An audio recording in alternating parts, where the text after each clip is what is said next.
Hello guys, இன்னைக்கு டே 39 of 48 ஐப்ப விரதத்தில் இருக்கும். ஆக்சுவலாக நம்ம ரொம்ப கிட்ட வந்துட்டோம் ஐப்ப விரதம் முடிகிறதில்ல. அப்புறம் இன்னைக்கு வந்து மார்கழி 14ஆம் நாள். அதுக்கு கோலம் போடுறதுக்காக போகலான்னு பார்த்தா மேடம்ஸ் எல்லாரும் வந்திருந்தாங்க.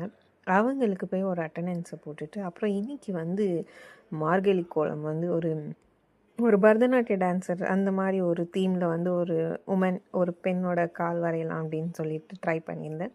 எப்படி இருந்ததுன்னு சொல்லுங்கள். அப்புறம் இன்றைக்கி பிரசாதம் ரெசிபி வந்து கொழுக்கட்டை.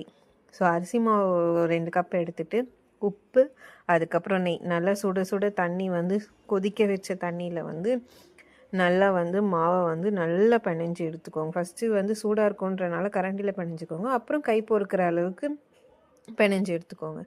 நெக்ஸ்ட்டு வந்து பூர்ணத்துக்கு வந்து ஒரு பேனில் வந்து நெய் போட்டுட்டு வெல்லம், அதுக்கப்புறம் தேங்காய், நல்லா கொரகொரப்பாக அரைச்சிருந்த தேங்காய், இது எல்லாத்தையும் வந்து நல்லா ரெடி பண்ணிக்கோங்க பூர்ணத்துக்கு. அப்புறம் உருண்டை உருண்டையாக போட்டு உள்ளே பூர்ணத்தை வச்சு இட்லி குக்கரில் வச்சு ஒரு 10 to 12 மினிட்ஸ் 10 to 12 மினிட்ஸ் நான் ஆவி கட்டி எடுத்திங்கன்னா நல்ல கொழுக்கட்டை ரெடி ஆகிடும். ட்ரை பண்ணி பாருங்கள் எப்படி இருந்தது அப்படின்னு சொல்லிட்டு. ஸோ அதுக்கப்புறம் கொழுக்கட்டை வச்சு சாமி கும்பிட்டாச்சு. எப்படி இருந்ததுன்னு சொல்லுங்கள். அவ்வளோதான் கைஸ். பாய்.